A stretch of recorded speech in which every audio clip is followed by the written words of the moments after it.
샬롬, 이동춘 목사입니다.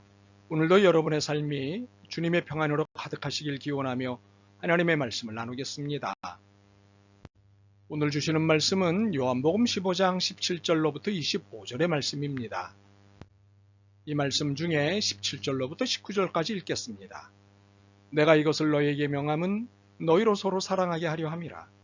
세상이 너희를 미워하면 너희보다 먼저 나를 미워한 줄을 알라.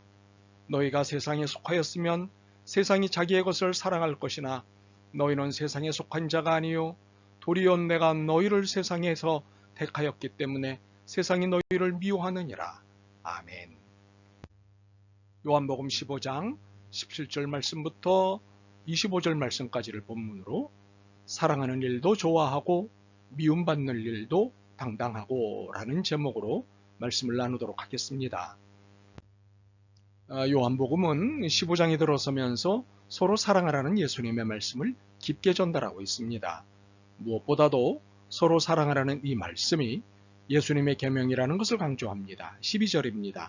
내 계명은 곧 내가 너희를 사랑한 것 같이 너희도 서로 사랑하라 하는 이것이니라.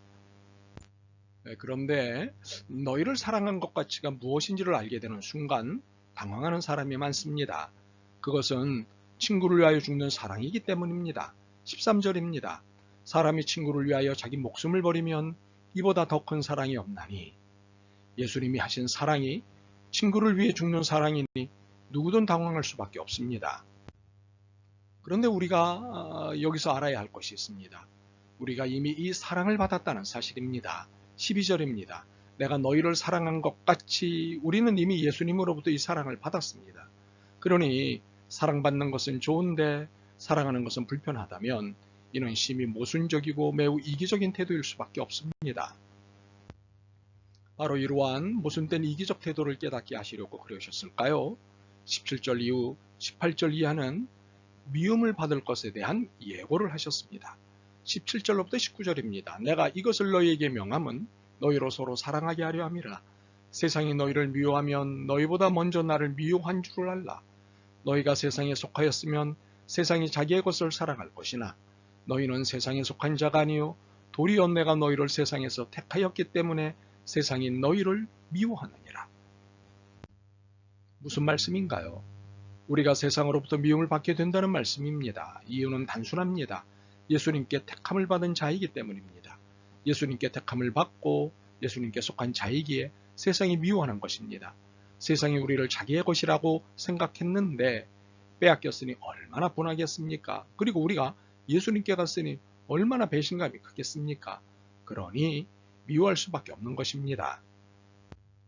그런데 이러한 미움의 이유가 더 이상 세상에 속하지 않은 자이기 때문만은 아닙니다.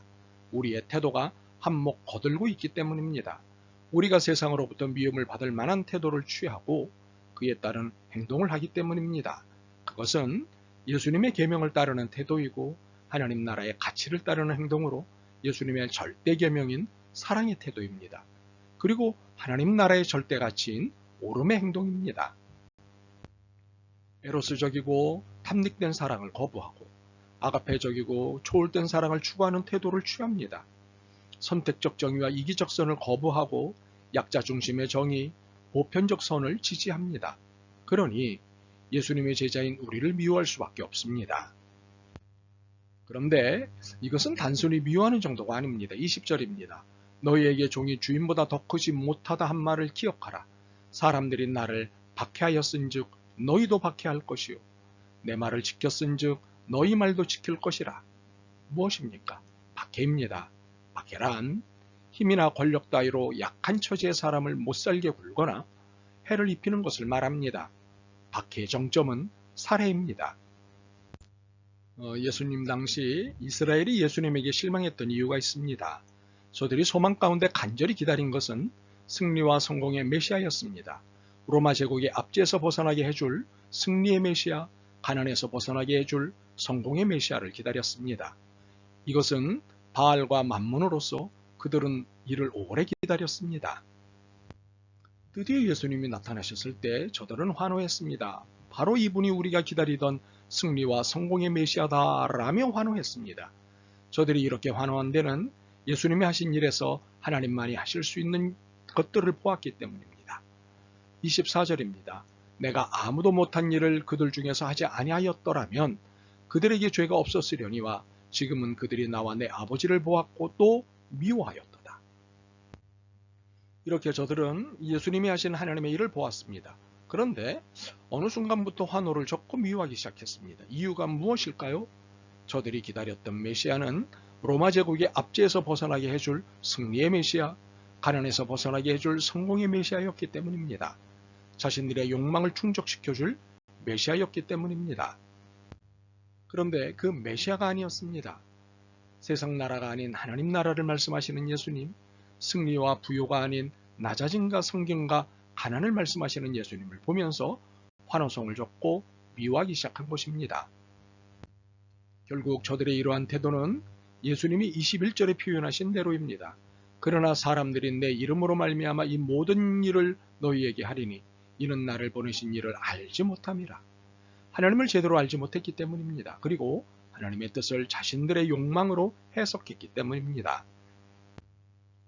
그러니 저들은 예수님에게서 하나님을 볼 수 없었던 것입니다. 물론 24절의 말씀대로 예수님이 하신 일이 하나님만이 하실 수 있는 일이라는 것은 알아보았습니다. 그러나 거기까지였습니다. 저들은 예수님을 미워했습니다. 그리고 제자들을 미워했습니다. 그런데 미움은 거기서 끝나지 않았습니다. 지금까지도 그 미움은 계속되고 있습니다. 예수님을 미워하던 저들이 다 죽었는데도 말입니다. 어떻게 된 일일까요? 처음부터 세상에 속하지 않고 예수님께 속한 자는 다 미워하기로 되어 있기 때문입니다. 19절을 다시 볼까요? 너희가 세상에 속하였으면 세상이 자기의 것을 사랑할 것이나 너희는 세상에 속한 자가 아니요 도리어 내가 너희를 세상에서 택하였기 때문에 세상이 너희를 미워하느니라. 분명하지요? 그렇습니다. 세상에 속하지 않고 예수님께 속한 사람은 누구를 막론하고 미움을 받게 됩니다. 심지어 박해도 받게 됩니다. 예외는 없습니다.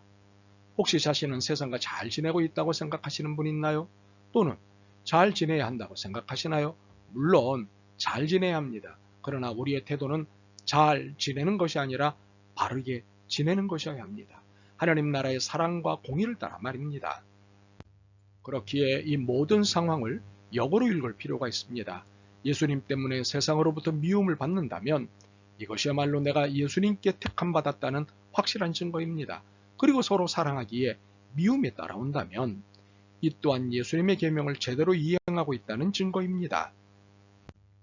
그러므로 세상의 미움, 심지어 박해까지도 예수님의 제자로서 각오할 일입니다. 평생 감당해야 할 영적 싸움입니다. 혹시 미움을 피해보려고 궁리하실지 모르겠지만 그러지 마십시오. 세상과 잘 지내는 쪽으로 입장을 정리하지 마십시오. 우리는 잘 사는 것이 아니라 바르게 살아야 하는 사람들입니다. 미움은 바름입니다. 바라기는 사랑받는 것만이 아니라 사랑하는 것도 좋아하고 미워하는 것이 아니라 미움을 받는 일에 당당해질 수 있었으면 좋겠습니다. 세상과 잘 지내기보다는 언제나 예수님의 계명대로 바르게 사는 것을 통해서 당당했으면 좋겠습니다. 아멘. 주님, 사랑보다 미움이 앞섰습니다. 오늘 말씀 속에서 깨달은 바대로 용서하며 용납하며 살겠습니다. 당당하게 바르게 하옵소서. 예수 그리스도의 이름으로 기도드립니다. 아멘. 오늘도 여러분의 믿음과 삶을 응원합니다. 사랑합니다.